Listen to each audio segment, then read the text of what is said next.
Hi, I'm back again with my favourite text, Solace, DJ So, and just sort of better check on Devon, see if he's okay. There's Devon contributing there. He's not dead. Devon, no, he's fine. Yep. Yeah, just thought the nihilism chapter, or the first video I did, went a bit long, so I just want to make this one a little bit quicker. Again, so I'm going from chapter 1 and try and give a premise of the messages I'm trying to get across, or the messages that this text and this book is trying to get across. I think it's brilliant. I mean, not well written, like I said, but the content is brilliant. I think it may resonate with a lot of people, may resonate with not many people at all, but I found it extraordinarily helpful for me when the tough times I went through. Chapter 1. What went wrong, or am I crazy? That's the name of chapter 1. Who am I? Am I just one person among 8 billion other insignificant humans on Earth who not only do not matter, but are just like me? Wow. Sorry, I'm going to try and do less judgment or less commentary, but I just sort of give some sort of narrative. Let me read that again. Am I just one person among 8 billion other insignificant human beings on planet Earth who not only don't matter, but are just like me? Pretty large scale sort of comment, but I actually understand where this person's coming from with that comment. All of us using resources with zero real tangible purpose are feeling insignificant. A lot of people really do go through life without any real tangible purpose. I don't mean to laugh. I'm going to take out my chuckling as well, because I found that a bit cringeworthy in my nihilism video, talking about nihilism, and I'm judging the text, which is just silly. All of us are using resources with zero real tangible purpose, feeling insignificant, staring into space catatonically, wondering all sorts of bizarre shit without the ability to concentrate on anything specific. Well, it's mental health. Feeling useless. That's not mental health, that's just a normal human emotion. We shouldn't get that confused.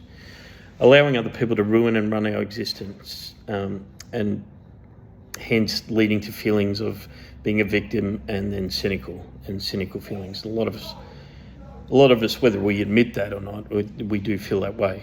A lot of us have a victim mentality and do feel cynical about life, particularly middle-aged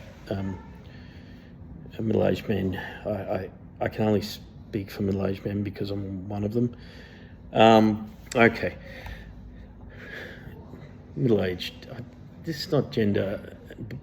Nothing to do with gender, this. So middle-aged people.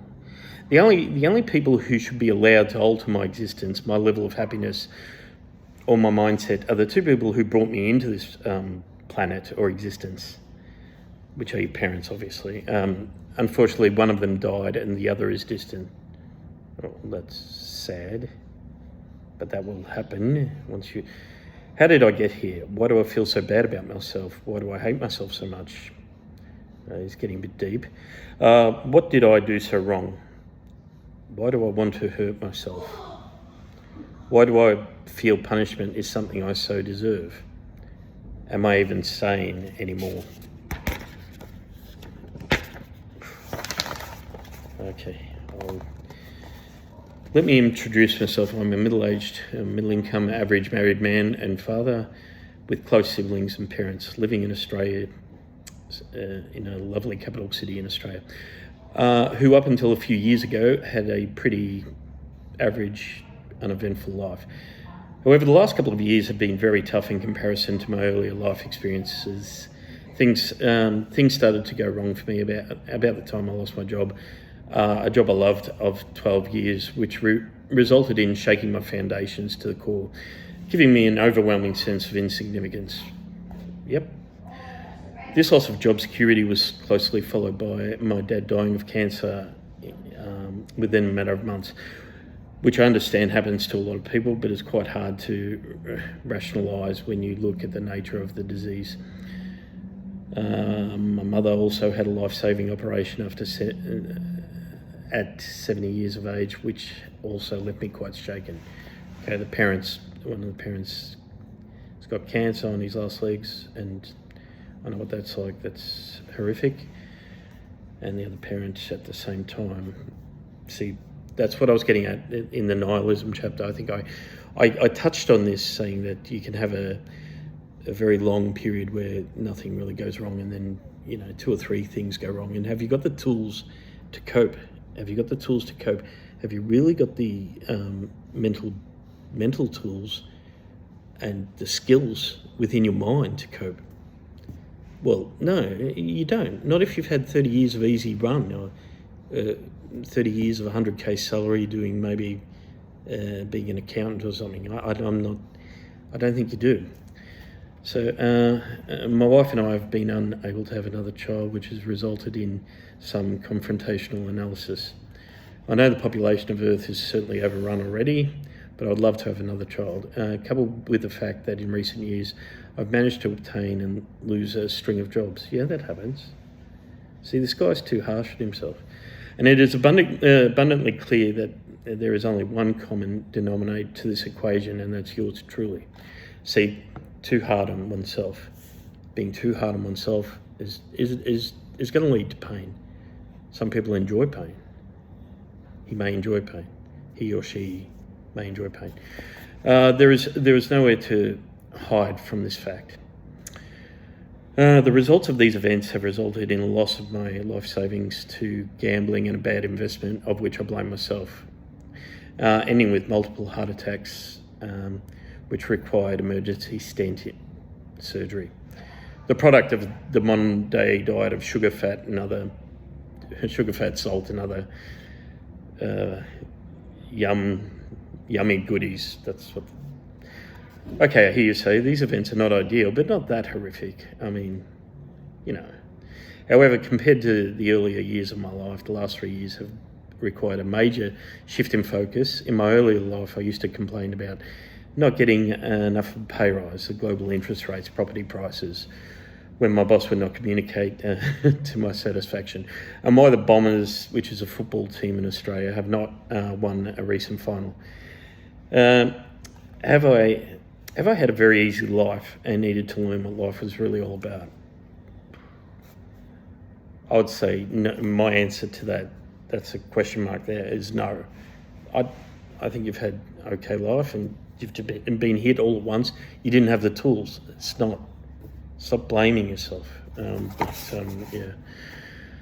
I used to look at those T-shirts with the words "Life's a bitch" pasted across the front, and honestly wondered about the statement. But life is tough, isn't it? In retrospect, given my relative easy earlier life and the lack of need to deal with bigger dramas, I've come to realise that I was a little spoiled.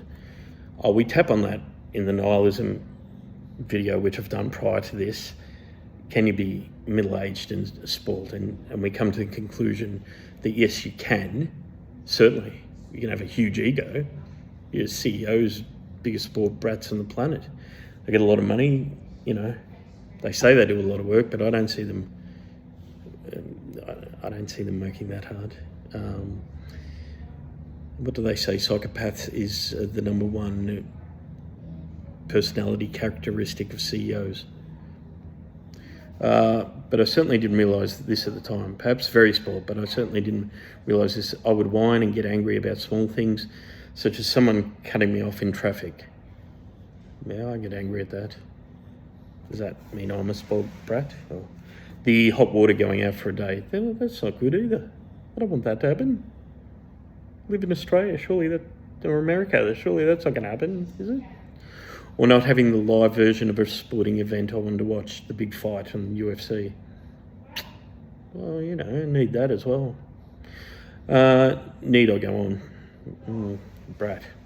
The loss of my 12-year secure 6-figure job in a rather unusual manner left me panicked. Panic leads to anxiety. Anxiety over time, if it stays around for a while, can lead to depression. Depression can lead to dark ideations, which is horrible. It's horrible, and no one should do that to themselves. No one should do that to themselves. But we do. Why? What part of our brain is allowing us to do that to ourselves? We all do. Not all of us, obviously.